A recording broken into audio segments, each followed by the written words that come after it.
Yeah, I'd also like to relate to this incomprehensible feeling that there was a person a moment ago and he no longer exists. As much as it's hard for us to understand life in general, furthermore, to understand this, I agree. To agree with it. Yeah. But it doesn't say about the limitedness of our perception, about our lack of understanding of the situation, immaturity. Doesn't it say anything about that? Like you're saying, it's the that we can't grasp it. We don't have the ability. Probably we are facing life and we see something from life. We can grasp a part of it, like small children, and not the entire thing. What's going on here? This is something that we don't know. Suddenly there's death, and that's it, no more. You're looking at the body, and you see that it's no longer a person, your friend, or your relative, God forbid, but gone. How could it be that it was, and now it's gone? That this person, he lived in me in some way, his projection in me and my qualities and my desires and my feeling and my memory, and suddenly he almost disappears. How could it be that there is something and it stopped? Yeah, we really can't digest it, and I think that this isn't a problem with reality itself, because nothing exists forever. But the problem is in our perception, that our perception is limited. It doesn't see before birth or a bit before birth. We see from a drop of seed. And until the boundaries of death. What's going on here? Why is life built this way? How come that it's limited inside a body, takes up some volume, small volume of reality on the one hand. On the other hand, we attribute to it special things, great things, much more, much broader, essential than the body itself.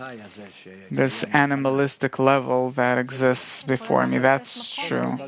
It's lack of maturity, lack of perception of reality, lack of orientation. So how can we find our way around and digest this sudden we got used to it, we live in it, and we as if don't feel any flaw about it. Not because there is no flaw about it, but as a result of we're living our life, we can't see beyond it, so we agree and somehow we accept it, we cover it up somehow. That's how it is and that's it. Yeah, that's life. But the truth is that in other religions and beliefs,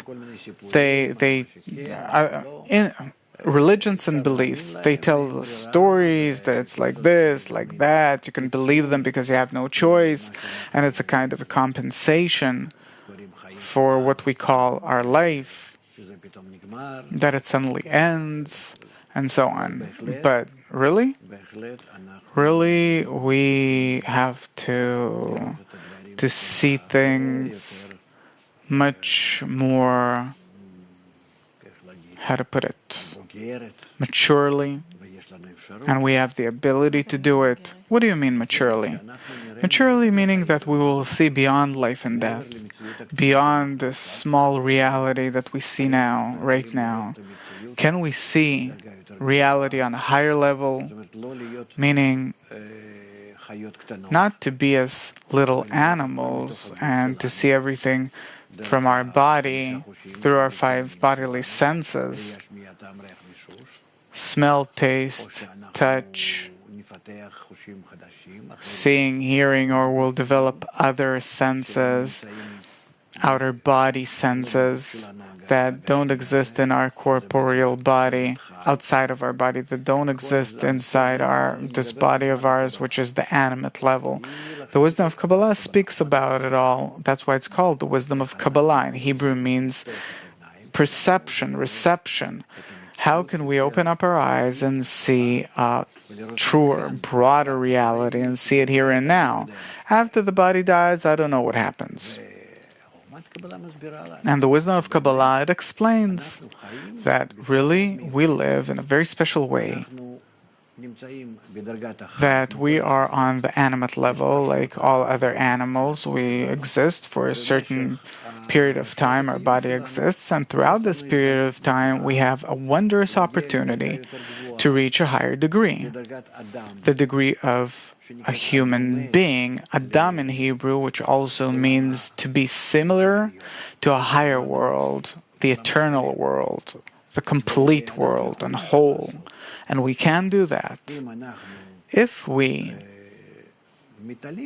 rise above our corporeal body and we start building a spiritual body for ourselves, a spiritual degree.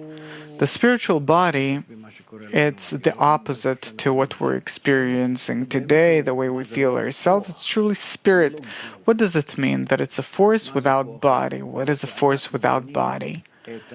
When we build this force, our spirituality, as a result of starting to relate to each other in an opposite way than we do now, that if now we relate to each other egoistically, and even the love that we have towards children, towards our relatives, it's also an egoistic love because they're relatives, I love them, I feel that I depend on them, and so on. So if we start building our reality and we can't build our attitude towards reality in an opposite way, opposite to our ego, then in this other force which I acquire, the force of love and bestowal to others, I start feeling a different reality, a network of connections which I build by my attitude towards the environment. If I start treating the environment not in a way that I want to use everyone as much as I can for my own benefit, if I start changing my attitude for everyone to be well off equally, then I start seeing, it's simple psychology, I start seeing reality, a different reality, a reality in which all of us are interconnected, mutually interconnected, and the force working between us is the force of love and connection and mutual bestowal. And then I start changing my perception, the way I think, the way I look at things, and I feel that I exist in a different world. Really, my mind changes, my feeling, my perception. I see a different reality.